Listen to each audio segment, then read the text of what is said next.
पूछना है वो अपना पूछना। सर, बिहार में जदयू और राजद के सरकार का गठन होते ही कहते हैं कि जंगल राज की शुरुआत हो गई। इस बिंदु पर आपका क्या कहना है? देखिए, जब महागठबंधन की सरकार पिछले वर्ष बनी तो लोगों के मन में ये आशंका रही है, लोगों ने उसको व्यक्त भी किया है अलग अलग माध्यमों से, कि बिहार में कानून व्यवस्था की स्थिति फिर से बहुत खराब हो सकती है। अगस्त के बाद 3-4 महीने जब महागठबंधन की सरकार चली तो पदयात्रा के दौरान भी हम जनवरी से ये देख रहे हैं, सुन रहे हैं, जब से मैं गोपालगंज से चलना शुरू किया है, कि लोगों को की जो आशंका थी वो धीरे धीरे चरितार्थ होती हुई जमीन पर दिख रही है। तो एक बड़ी समस्या महागठबंधन सरकार के अंतर कानून व्यवस्था की वो कहीं ना कहीं दिख रहा है। जहां तक जंगल राज का सवाल है, इस शब्द का प्रयोग कोर्ट ने उस समय बेलगाम अपराधियों के लिए किया है। आज की जो स्थिति है अपराधियों को, मैं ऐसा बेलगाम तो नहीं, कानून व्यवस्था तो बिगड़ा है, लेकिन वो स्थिति नहीं कर सकते हैं जो पहले कभी लालू जी के जमाने में होती थी। लेकिन एक जो दूसरी बड़ी समस्या लोग बता रहे हैं वो है अपराधियों का अधिकारियों का बेलगाम हो जाना। पूरी पदयात्रा के दौरान हर जगह, हर जिले प्रखंड में लोगों ने बिहार में अफसरशाही है या अफसरों का राज है, अफसरों की मनमानी है, इस तरह के शब्द, इस तरह के वाक्य सुनने को मिलते रहे। कई लोग ऐसा बताते हैं कि बिहार ने पहले लालू जी के राज में अपराधियों का जंगल राज देखा है, आज का जो राज है ये अधिकारियों का जंगल राज है। चाहे आप पत्रकार हैं, आप जनप्रतिनिधि हैं या समाज में रहने वाले स्थानीय सामान्य नागरिक हैं, हर व्यक्ति को ऐसा लगता है कि बिहार में जो अफसर हैं वही इस सरकार को चला रहे हैं, वो जो चाहेंगे वही होगा। जो करप्शन है, भ्रष्टाचार है, जो कमीशन काटा जा रहा है, पीसी है, सब में कहीं ना कहीं अफसरों की मनमानी समाज के स्तर पर लोग बताते हैं। और इसी वजह से कई लोग इसको, मैं अगर आप मेरे से पूछेंगे तो मैं इसको अधिकारियों का जंगल राज कहूंगा, क्योंकि नीतीश कुमार का कहीं न कहीं सरकार से नियंत्रण करीब करीब खत्म हो गया है, उनके हाथ में है कुछ नहीं, अधिकारी जो चाहते हैं वही होता है। ये सिर्फ मेरी सोच नहीं है, ये पिछले 13 महीने में जो मैंने लोगों से सुना, समझा, जमीन पर देखा, तो कहीं ना कहीं ये बात है। कानून व्यवस्था बिगड़ी है, लेकिन वो स्थिति अभी वो नहीं पहुंची है जिसको हम लोग अपराधियों का जंगल राज कह दें, जो स्थिति लालू जी के जमाने में किसी समय में बिहार ने देखा है। लोगों के बीच चर्चा ये है कि अभी प्रशांत किशोर जी मेहनत कर रहे हैं, लेकिन चुनाव के नजदीक आते ही किसी न किसी पार्टी से मर्ज हो जाएंगे। क्या जवाब देना चाहिए? भाई, मर्ज किसी के साथ होने के लिए या गठबंधन बनाने के लिए सबसे पहली बात तो आपको कोई दल बनाना पड़ेगा। प्रशांत किशोर कोई सोच को तो किसी दल से मर्ज कर नहीं सकते। तो पहली बात, जो लोग ये कहते हैं ना उसको इसका ज्ञान है ना इसकी समझ है। जन सुराज जब कोई दल है ही नहीं तो किसके साथ आप गठबंधन कर लीजिएगा, किसके साथ मर्ज हो जाइएगा। ये एक सोच है जो समाज में जिसको पहुंचाने का एक ईमानदार प्रयास है।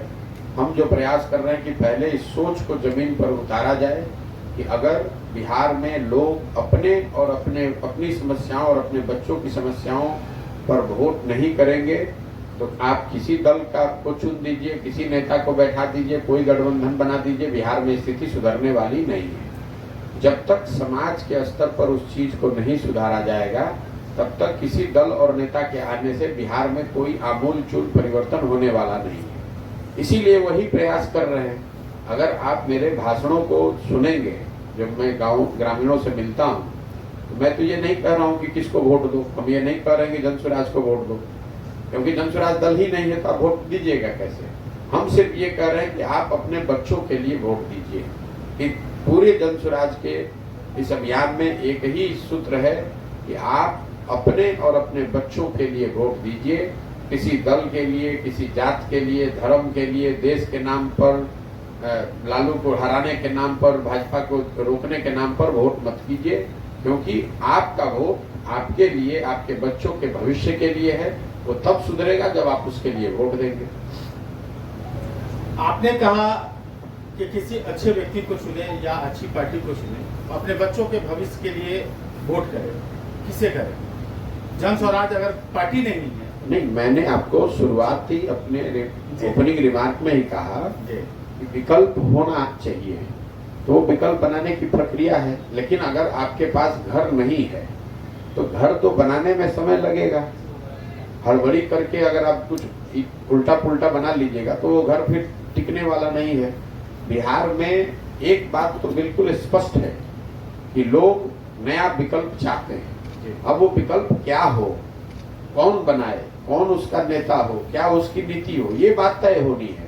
लेकिन बिहार में आप भी पत्रकारिता करते हैं, हम भी 13 महीना से रोड पर घूम रहे हैं, इस बात में तो कोई शक ही नहीं है कि समाज का एक बड़ा वर्ग ये मानता है और ये कह रहा है कि बिहार में एक नए विकल्प की, सशक्त विकल्प की जरूरत है, जो कि अभी तक के जो तीनों दल हैं, भाजपा, आरजेडी और जदयू, इन तीनों से अलग हो और बिहार के बेहतरी के लिए बिहार को, ये लोगों को साथ में लेकर काम करे।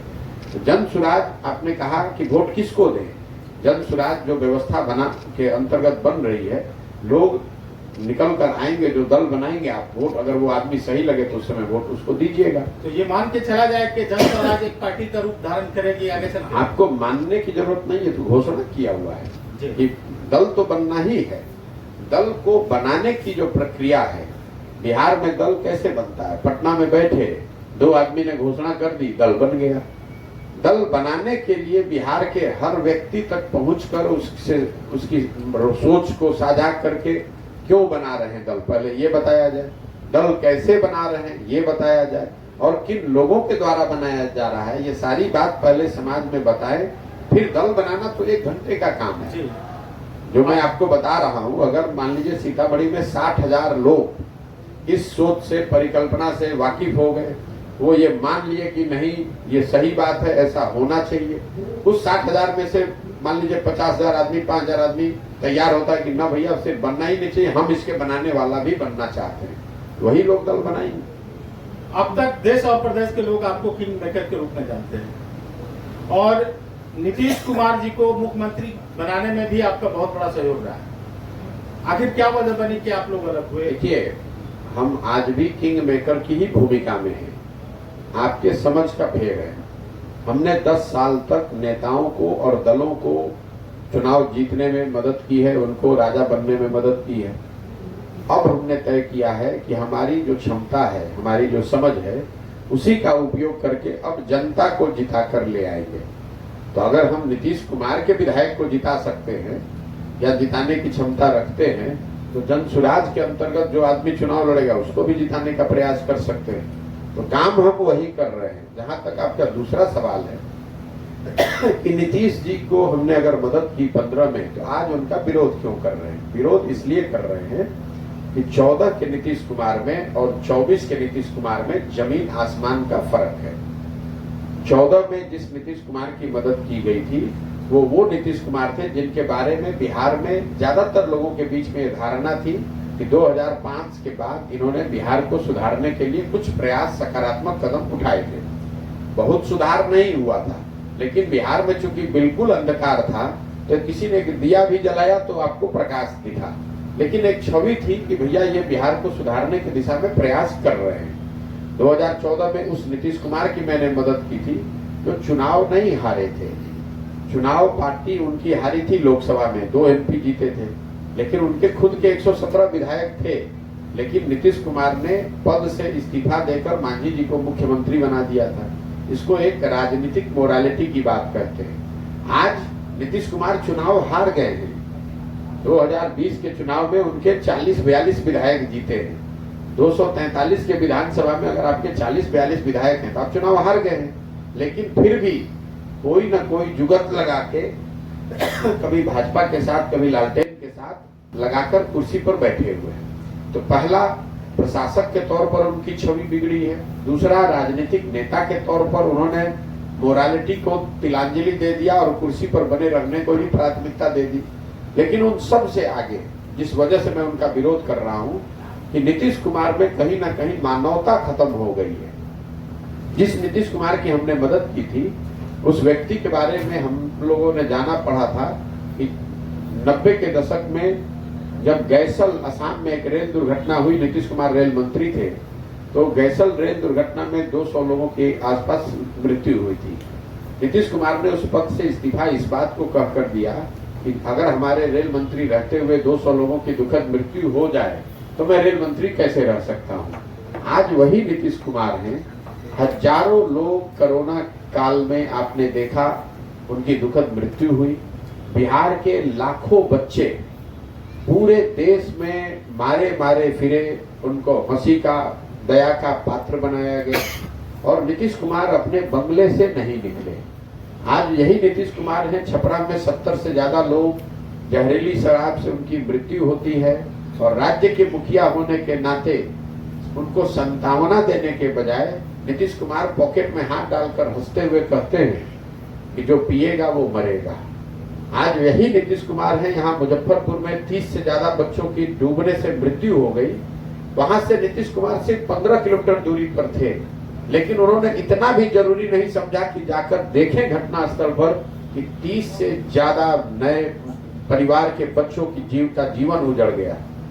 तो आज मैं उस नीतीश कुमार का विरोध कर रहा हूं जिसमें ना मानवता बची है, ना राजनीतिक मोरालिटी बची है, ना प्रशासक होने की कोई क्षमता बची है। और एक अंतिम बात समझ लीजिए, लोकतंत्र में 5 साल का नियम क्यों है? वो इसलिए कि जिस व्यक्ति पर, नेता पर, विचारधारा पर भी आपका भरोसा है, आप उसके साथ जुड़िए, उसकी मदद कीजिए, उसको वोट दीजिए। लेकिन वो भरोसा, वो वोट 5 वर्ष के लिए है, जिंदगी भर की बदुआ मजदूरी नहीं है। 2015 में अगर वो काम करते दिखे तो उनकी मदद की गई। 2024 में अगर काम करते नहीं दिख रहे तो उतनी ही ताकत से उनका विरोध भी होना चाहिए। राजतंत्र थोड़े ना है कि एक बार उनको वोट दे दिए तो जीवन भर उन्हीं को वोट देते रहेंगे। वो काम करें चाहे न करें। एक सवाल और हम जानना चाहेंगे आपसे कि पिछले 13 महीने से आपने ये यात्रा की है और हमारे यूपी बिहार में जो लोगों की सोच है, जिस सोच के तहत लोग वोट करते हैं, जातिवाद, क्या लोगों की सोच को आपकी यात्रा से परिवर्तन ला सकते हैं? क्या आपने महसूस किया? मेरा सवाल ये है। पहले तो आप ये समझ लीजिए कि ये जो आपकी सोच है कि यूपी बिहार में जाति पर वोट पड़ता है, आपने भी अभी कहा, बात समझिए। मैंने क्या कहा आपने पूरा सुना नहीं। मैंने कहा जाति, धर्म, लालू के डर से भाजपा, भाजपा के डर से लालू, 4 चीज कहा हर भाषण में कहते हैं। पहला आप अपना समझ सुधार लीजिए कि सिर्फ यूपी बिहार में जाति की महत्ता नहीं है। जितनी महत्ता जाति की यूपी बिहार में है, इतना कर्नाटक में भी है, इतना तमिलनाडु में भी है, इतना आंध्र प्रदेश में भी है, इतना मध्य प्रदेश में, गुजरात में भी है। तो ये भ्रम मत पालिए कि दूसरे जगह की राजनीति में जातियों की भूमिका नहीं है। सुन लीजिए बात को। बदनाम किया गया। दूसरी बात, चूंकि आप गरीब राज्य हैं, बिहार में कुछ भी गलती होता है तो लोग कह देता है इसलिए खराब है कि यहाँ जाति पर वोट पड़ता है। अगर आपने कहा कि सिर्फ जाति पर ही वोट पड़ता है, आप पत्रकार हैं, मोदी जी के नाम पर तो वोट पड़ता है ना यहाँ, तो मोदी जी को जो वोट पड़ता है, मोदी जी के जाति का तो बिहार में कोई नहीं रहता है, तो कैसे वोट पड़ता है? उनके तो जात का ही पता नहीं है अब तक। मैं जो मैं आपको अभी तो आप खुद ही कह रहे थे कि हर आदमी जाति पर वोट दे रहा है और तो आ गया ना। मैंने कहा ना कि भाई जो जात पर, कुछ लोग जात पर देते हैं, कुछ लोग धर्म के नाम पर देते हैं, कुछ लोग भाजपा को सिर्फ इसलिए वोट देते हैं क्योंकि वो लालू से डरते हैं या लालू जी को वोट नहीं देना चाहते। जो मुसलमान है वो क्यों वोट कर रहा है आरजेडी को? उसको आरजेडी से जाति से थोड़ी ना लेना देना है, वो भाजपा के डर से वोट कर रहा है। तो जब तक इन चारों पहलुओं को नहीं समझिएगा तो यही आप कहते रहिएगा कि जात पर वोट पड़ रहा है, जात पर वोट पड़ रहा है। कि आपकी ये यात्रा क्या लोगों के दिलों से, दिमाग से वो डर निकाल पा रही है? अरे आप बिल्कुल अपनी बात को ही काट रहे हैं। मैं आपको जो समझाने की कोशिश कर रहा हूँ कि लोगों ने मोदी जी को वोट किया है ना, लोगों ने लालटेन को वोट किया है न जाति से उठ के। तो जब अगर पहले किया है तो आगे भी करेंगे। चलिए एक आखिरी सवाल और हम जाएंगे। कोरोना काल में एक जन सैलाब, एक ऐसा मोमेंट बन रहा था कि लग रहा था कि देश और प्रदेश की दोनों सरकार को लोग उखाड़ फेंकेंगे, लेकिन फिर चुनाव का मौका आया, फिर वही दोनों सरकारें बनी। क्या रीजन रहा? नहीं, ऐसा नहीं है। कोरोना का असर नहीं हुआ, ये आपका भ्रम है।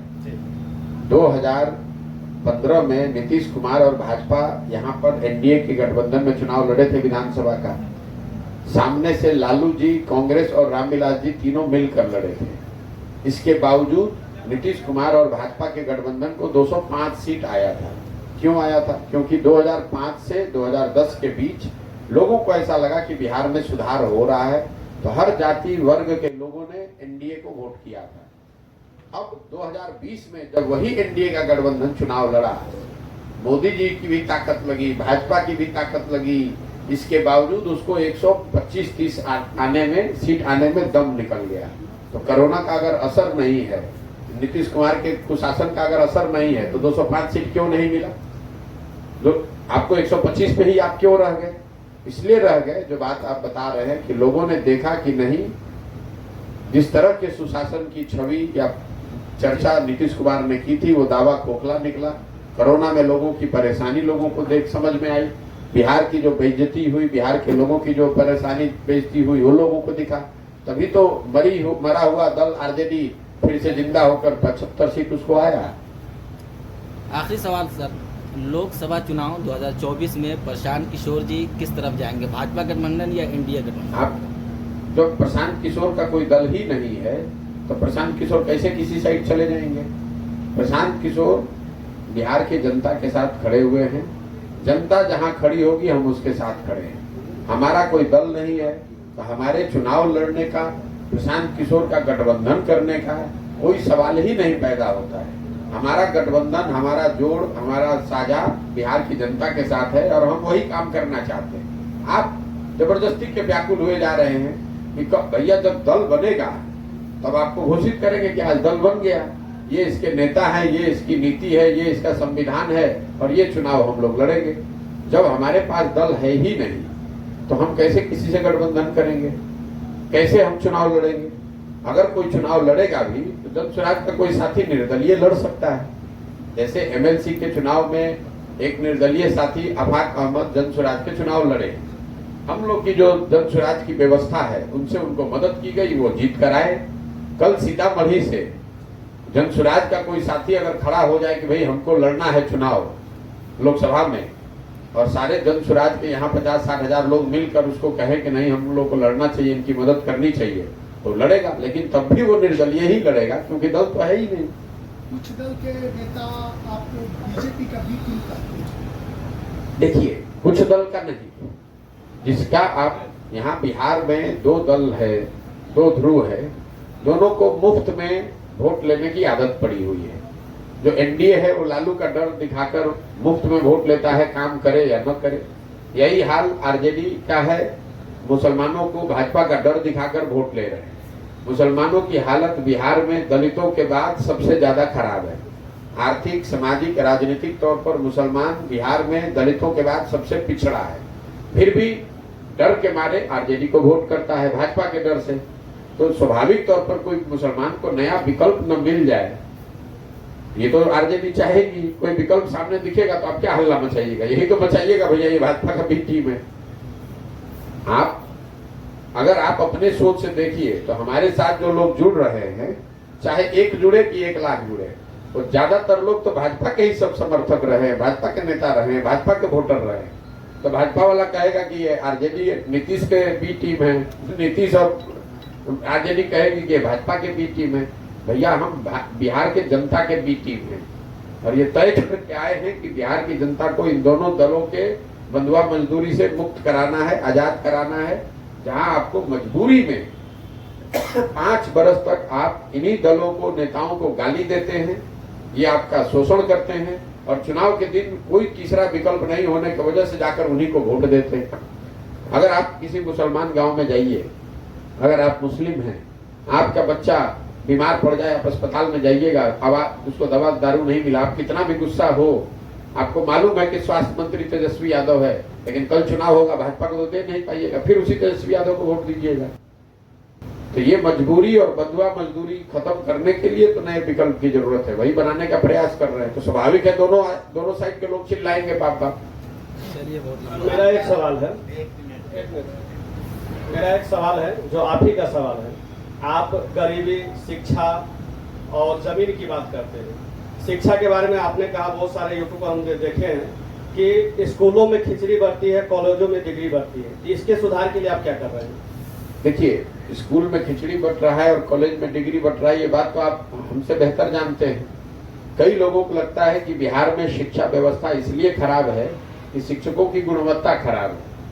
आपको उसकी पूरी समझ नहीं है। अगर शिक्षकों की गुणवत्ता ही खराब होने से बिहार में शिक्षा व्यवस्था खराब होती तो मैं रोज कहता हूँ, पटना साइंस कॉलेज में तो नियोजित शिक्षक नहीं पढ़ा रहा है, दरभंगा सीएम साइंस कॉलेज में तो नियोजित शिक्षक नहीं पढ़ा रहा है, लंगट सिंह कॉलेज में तो नियोजित शिक्षक नहीं है, वहां तो खिचड़ी नहीं बट रही है। फिर वहां पढ़ाई क्यों नहीं हो रही है?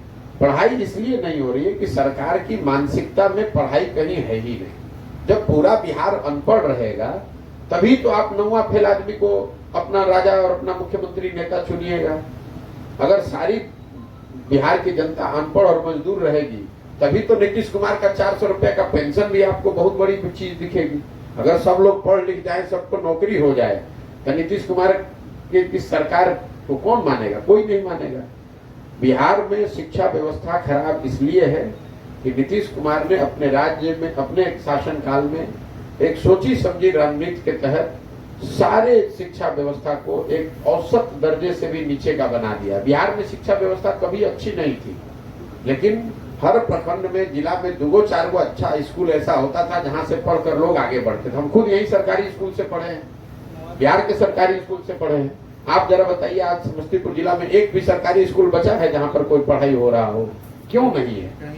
तो ये समता मूलक शिक्षा नीति बनाने के नाम पर समाज के साथ धोखा किया और स्कूलों को पढ़ाई के बजाय खिचड़ी बांटना, साइकिल बांटना, पुस्तक बांटना, कपड़ा बांटना उसका सेंटर बना दिया। नतीजा क्या हुआ? हर गांव में स्कूल के बिल्डिंग तो बन गए, लेकिन बिल्डिंग जहां है वहां शिक्षक नहीं है, जहां शिक्षक है वहां बिल्डिंग नहीं है, जहां दोनों है वहां बच्चे ही नहीं है, जहां तीनों है वहां पढ़ाई नहीं है। बिहार में जितने लोग ग्रेजुएशन कर रहे हैं, आप कॉलेज की हालत देख लीजिए, किसी को नौकरी नहीं मिलेगी, क्योंकि पढ़ाई तो किया नहीं, नाम लिखवा लिया। कॉलेज में बच्चे कितनी बार जाते हैं? एक बार नाम लिखाने, एक बार एडमिट कार्ड लेने और एक बार जाकर परीक्षा देने।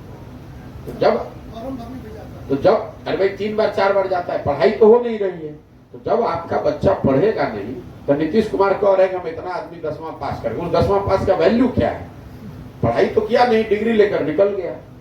इसको सुधारने का जो तरीका है, जो हम लोग देश विदेश सब लोगों से बातचीत करने के बाद जो हम लोग बना रहे हैं, पूरे दुनिया में ये तरीका ये है कि स्वास्थ्य और शिक्षण संस्थाओं को घर घर पहुंचाने के बजाय घरों जिनको जरूरत है उनको शिक्षण संस्थाओं तक पहुंचाया जाए। जैसे मान लीजिए कि आप दिल्ली में रहते हैं तो आपके घर के बगल में स्कूल हो ये जरूरी नहीं है, 15 किलोमीटर आगे भी स्कूल है तो आपका बच्चा स्कूल बस में बैठकर जाता है, वहां पढ़ाई करता है, वापस आता है। तो बिहार में जो अभी भी शिक्षा का बजट है वो 40,000 करोड़ का है। अगर इसमें से 15,000 करोड़ रुपया हर साल नई शिक्षा व्यवस्था बनाने के लिए खर्च किया जाए तो अभी का अनुमान है कि हर प्रखंड में विश्व स्तरीय नेतरहाट के स्तर का एक विद्यालय बनाया जा सकता है। तो हम लोग का लक्ष्य ये है कि 5 साल में एक प्रखंड में 5 उस तरह के विद्यालय बनाए जाए और फिर बसों के जरिए जनता को यह अवसर दिया जाए कि आप 15 से 20 मिनट में अपने बच्चे को उस स्कूल में भेज पाए। अगर आपको ये जानकारी है कि आपके घर के सामने जो स्कूल बस आता है आपके बच्चे को ले जाएगा और 15 मिनट में वहां बच्चा पहुंचेगा, दिन भर अच्छा पढ़ के वापस आएगा, आप उसमें पढ़ाइएगा कि बगल में जो स्कूल है जहां खिचड़ी बट रहा है वहां पढ़ाइएगा? दुनिया भर में यही मॉडल है। जहां पर भी शिक्षा व्यवस्था में आमूलचूल परिवर्तन आया वहां घर घर स्कूल नहीं बनाया गया, स्कूल अच्छा बनाया गया एक लिमिटेड दूरी पर और घर घर से लोगों को इस स्कूल में पहुंचने की व्यवस्था बनाई गई। तो स्वास्थ्य और शिक्षण दोनों के लिए हम लोग का मॉडल हब एंड स्पोक का है। मतलब अगर अनुमंडल के स्तर पर भी आपने बढ़िया अस्पताल बना दिया और एम्बुलेटरी केयर बेहतर कर दिया कि आपके घर में कोई बीमार पड़े, यहाँ से 15 किलोमीटर दूर, तो आधे घंटे के अंदर वहाँ एम्बुलेंस पहुंच जाए, उसको उठाकर यहाँ अस्पताल में ले आए, तभी व्यवस्था सुधरेगी। नहीं तो हर जगह आप सीएचसी पीएचसी बनाते रहिएगा तो उसमें आपको बकरी और भैंस बैठेगा, न कभी डॉक्टर बैठेगा, न कभी व्यवस्था होगी। तो शिक्षा और स्वास्थ्य दोनों के लिए हम लोग की सोच है कि हर प्रखंड में कम से कम अगले 5 वर्ष में हर वर्ष सिर्फ एक बढ़िया स्कूल बनाया जाए, ताकि 5 वर्षों में हर प्रखंड में 5 अच्छी शिक्षा की संस्था हो और एक बढ़िया अस्पताल हो। क्योंकि 20 किलोमीटर से ज्यादा किसी प्रखंड का चौहद्दी नहीं है। और अगर आपके पास एक बढ़िया अस्पताल हो प्रखंड में और एम्बुलेटरी केयर हो तो आधे घंटे में कोई भी गंभीर से गंभीर रोग वाला मरीज को आप उस अस्पताल तक पहुंचा सकते हैं। शिक्षा के लिए हम लोग की जो समझ है कि बिहार में अगर हर प्रखंड में 5 अच्छे विद्यालय बना दिए जाएं तो कोई भी बच्चा 15 मिनट से ज्यादा उसको बस से ट्रेवल नहीं करना पड़ेगा उस स्कूल में जाने के लिए। तो हम लोग की सोच का ये एक बड़ा हिस्सा ये है कि शिक्षा और स्वास्थ्य को घर घर बन जाने के बजाय आप अच्छी संस्थाओं को बनाएं और लोगों को सुविधा दें, मोबिलिटी दें, ताकि वो उन शिक्षण और स्वास्थ्य केंद्रों में पहुंच सके। हो गया भैया? एक सवाल आपके सवाल में, मीडिया कर्मियों के लिए आपका क्या ख्याल है? मीडिया कर्मियों की हालत वो है बिहार में कि सबका दुख दर्द लिख सकते हैं अपना छोड़ के। यहाँ से ज्यादा प्रताड़ित, एक्सप्लॉइटेड मीडिया कर्मी पूरे देश में हमने नहीं देखा। हम जब बिहार घूमना शुरू किए तो पता चला कि यहाँ पर जो प्रखंड के स्तर पर स्ट्रिंगर हैं या जो पत्रकार हैं वो 1500 से 2000 रुपया पर काम करते हैं। जो बेसिक मिनिमम वेज है उसका 1/3 पर आप काम कर रहे हैं। लोगों से हमने पूछा भाई आप ये काम क्यों करते हैं? 1500 रुपया मतलब 50 रुपया डेली हुआ। कहता सर काम नौकरी और पैसे के लिए नहीं करते हैं, ये तो एक इज्जत वाली बात है, पहले से करते आ रहे हैं इसलिए किया है। इस सरकार ने पत्रकारों के लिए आपकी और लेकिन उनके लिए कुछ सरकार ने नहीं किया। कुछ नहीं करते, कम से कम ग्रुप इंश्योरेंस दे सकते थे, आपको मेडिकल की सुविधा दे सकते थे, आपको EMI नहीं मिलता है, आपको बैंक से लोन नहीं मिलता है क्योंकि आपके पास कोई व्यवस्था नहीं है। इन सब चीजों को सरकार बड़े आसानी से कर सकती है। 10,000 पत्रकार हैं, सरकार उनकी गारंटर हो सकती है कि भैया अगर ये लोन लेंगे तो इन EMI यही देंगे, लेकिन अगर डिफॉल्ट करेंगे तो हम गारंटर के तौर पर है ताकि आपको लोन मिलने लगे। अगर आपको ग्रुप इंश्योरेंस दे दिया जाए तो कम से कम आपके और आपके परिवार के स्वास्थ्य सेवा की चिंता हो सकती है, आपको एक्सीडेंटल इंश्योरेंस मिल सकता है। ये छोटी छोटी बातें हैं जो सरकार बहुत कम खर्चे में, मतलब सरकार के लिए वो चेंज भी नहीं है, इतने में ये सुविधा दी जा सकती है। लेकिन वही है, करना नहीं है। यहाँ पर तो रूलिंग पार्टी के अध्यक्ष ने कहा कि जो पत्रकार सब सरकार के खिलाफ में लिख रहा है सब शराब पीने वाला, शराब माफिया से जुड़ा हुआ है। अब इस तरह का बयान रूलिंग पार्टी का अध्यक्ष दे रहा है कि जो भी पत्रकार सरकार के खिलाफ लिख रहा है मतलब वो या तो शराब से जुड़ा है या शराब पीता है या शराब माफिया से जुड़ा है। बजाय अब भाई घर घर शराब बिक रही है, ये तो बात हर आदमी जान ही रहा है। अब पत्रकार न लिखे तो क्या करेगा? तो पत्रकारों की यहाँ दुर्दशा है, जैसे पूरे समाज की दुर्दशा है वैसे आपकी भी दुर्दशा है। दूसरे के बारे में आप लिख सकते हैं, अपने बारे में आप लिख नहीं सकते हैं, इतना ही फर्क। नहीं, तो मेरे सवाल का ये जवाब हुआ ही नहीं। मैंने कहा कि यहाँ के पत्रकारों के बारे में आपकी सोच क्या है? आपने अभी अब देखिए पत्रकारों के बारे में जो सोच है नहीं, हमें पत्रकार मेरे सवाल पूरा सुनिए। मैं जिस तरह से आपने बहुत सारी योजना बनाई, स्टूडेंट के लिए आपने बताया, मेडिकल के लिए आपने बताया, लेकिन आपने एक बार ये नहीं सोचा कि यहाँ जबकि आपको जानकारी है कि यहाँ के पत्रकारों की क्या हालत है, तो आपके जहन में ये बात अब तक क्यों नहीं आई कि पत्रकारों को कैसे रोजी रोटी होगा, उसके पॉकेट में पैसे कैसे? भैया ऐसा है कि आपने कोई प्लान ही नहीं बताया। इसलिए नहीं बताया कि अगर हम बताएंगे और आप हमारे लिए कुछ लिखिएगा तो कहिएगा सब पत्रकार दिख गया प्रशांत किशोर से। बिल्कुल, अरे हमको कहने की जरूरत है, ऐसा नहीं है। अगर हम ये कहेंगे कि हम आएंगे तो पत्रकारों को ये काम कर देंगे, हम आपको ये बता रहे हैं कि दूसरे हर राज्य में हमको करने की जरूरत नहीं है। हर राज्य में, ज्यादातर देश के राज्य में पत्रकारों के लिए ग्रुप इंश्योरेंस, स्वास्थ्य सेवाएं और बैंक में गारंटी, ये 3 चीज कम से कम हर जगह है। तो आप समझदार व्यक्ति हैं, हमारी ये सोच है इतना तो होना ही चाहिए। अगर हम कहेंगे कि हम करेंगे तो कहेंगे भैया पत्रकार का इन्फ्लुएंस करने के लिए पत्रकारों को घूस दे रहे हैं, ब्राइब कर रहे हैं। आप कहिएगा कि प्रशांत किशोर कहे हैं कि हम हेल्थ इंश्योरेंस दे देंगे, अरे भाई प्रशांत किशोर न्यूज छपवाने के लिए आपको लालच दे रहे हैं। मैंने आपको आपकी स्थिति बताई और ये बताया कि दूसरे राज्यों में कैसे पत्रकारों की मदद की जा रही है। ये भी बताया कि इतना कम खर्चे वाला काम है कि कोई भी सरकार जो चाहे वो कर सकती है। इन तीनों बातों को जोड़िएगा तो आप समझ रहे हैं कि मैं क्या कर सकता हूँ या क्या करने की सोच रखता हूँ। लेकिन पत्रकारों के लिए प्लान बताना मुझे लगता है कि वो लोकतांत्रिक मोरालिटी के हिसाब से बहुत अच्छा नहीं होगा, क्योंकि कल होकर आप कोई बात लिखिएगा तो लोग ये कह सकते हैं कि आप इसलिए लिख रहे हैं जन स्वराज के पक्ष में बात, क्योंकि आपको ये कह रहे हैं कि पत्रकारों की बेहतरी के लिए ये काम करेंगे। ठीक है भैया, बहुत बहुत धन्यवाद।